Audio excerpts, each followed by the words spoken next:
سرکار دو عالم علیہ السلام نے فرمایا اپنے صحابہ سے کہ میں جا رہا ہوں، قرآن کو اور اپنی اہل بیت کو چھوڑ کے جا رہا ہوں۔ انی تارکن فیکم الثقلین ان تمسکتم بہما، اگر تم نے میرے بعد ان کا دامن پکڑے رکھا، ان کی محبت مضبوط رکھی، قرآن اور اہل بیت سے۔ یہ کہا کن سے؟ صحابہ سے۔ تقریر کون کر رہا ہے؟ نبی پاک، اور سننے والے کون ہیں؟ صحابہ ہیں۔ ان سے کہا کہ اگر تم نے میرے بعد ان کا محبت سے دامن پکڑ لیا، لن تدلو، میں اپنی نبوت والی زبان سے گارنٹی دیتا ہوں کہ تم کبھی گمراہ نہیں ہوگے۔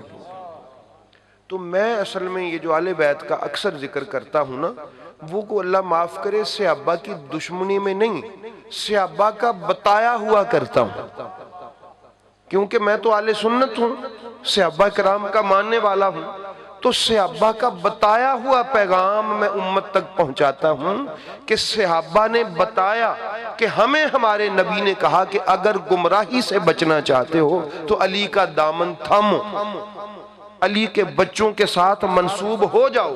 یہ صحابہ کرام نے بتایا ہے، ہم نے نبی سے نہیں سنا، صحابہ کرام نے سن کے ہمیں بتایا۔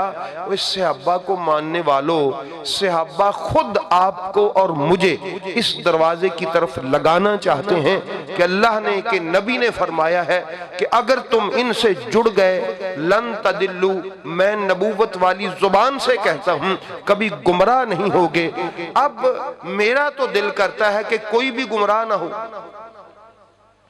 میرا دل کرتا ہے کہ گمراہ کوئی نہ ہو، اس لیے میں ہر جگہ پر امت تاکہ ان سے جڑی رہے اور گمراہی سے بچی رہے۔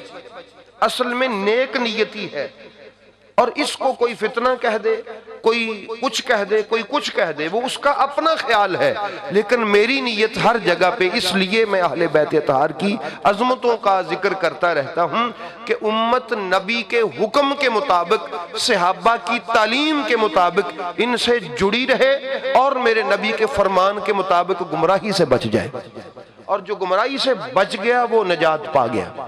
اور یہ جو ہم والضالین کہتے ہیں سورہ مبارکہ فاتحہ میں، وہ یہی ہے کہ یا اللہ ہمیں گمراہ لوگوں کے راستے پر نہ چلا۔ تو گمراہ عیسائیوں کو کہا ہے یہاں پر، لیکن میرے نبی کی حدیث کے مطابق وہ بھی گمراہ ہے جو اہل بیت سے پیچھے ہے۔ تو گویا سورت فاتحہ میں ہم ہر روز اللہ سے پناہ مانگتے ہیں کہ یا اللہ ہمیں ان لوگوں کے راستے سے بچا جو تیری اہل بیت سے ہٹے ہوئے ہیں، جو جڑے ہوئے نہیں ہیں، ان کے راستے سے بچا۔ سورت فاتحہ میں ہم روز اللہ سے دعا مانگتے ہیں، کیونکہ نبی نے فرمایا گمراہی سے بچنا ہے تو ان سے جڑ جاؤ، گمراہ ہونا ہے تو ان کو چھوڑ دو۔ اب یہ امت کی مرضی ہے کہ انہوں نے ان کو چھوڑنا ہے یا ان کو رکھنا ہے۔ اس لیے احباب گرامی اگر رکھنا ہے تو پھر ان کے ذکر سے گھبراتے نہیں ہیں، کتراتے نہیں ہیں، ان کے ذکر سے پریشان نہیں ہوتے۔ جس کو رکھ ہی لیا ہے ہم نے، پھر اس کے ذکر سے پریشانی کس بات کی؟ اس کو ہم نے اپنے دل کے خانے میں رکھ لیا ہے۔ تو جس کو دل میں رکھ لینا اس کا ذکر سن کے خوشی ہوتی ہے، پریشانی نہیں ہوتی۔ تو اگر کسی کو پریشانی ہو تو اس نے ان کو نہیں رکھا، جس نے نہیں رکھا وہ گمراہی سے بچنے کی اس کے پاس کوئی دلیل نہیں ہے۔ اگر دلیل ہے گمراہی سے بچنے کی تو وہ اہل بیت ہے۔ وہ کون ہے؟ تو میلاد شریف کی محافل کا مقصد تو یہ ہوتا ہے کہ ایسی بات ہو جس سے ہمیں صحیح رستہ ملے، جس سے گمراہی سے ہم بچیں۔ تو نبی پاک نے فرمایا گمراہی سے بچنے کا ذریعہ علی ہے، علی کے بچے ہیں اور یہ اہل بیت اطہار ہیں، ان کا دامن تم تھام لو، اللہ تعالیٰ تمہیں گمراہی سے محفوظ فرمائے گا۔ یہ اس نبی کی زبان ہے جس زبان سے ہم نے اللہ کو ایک ہونا مانا ہے۔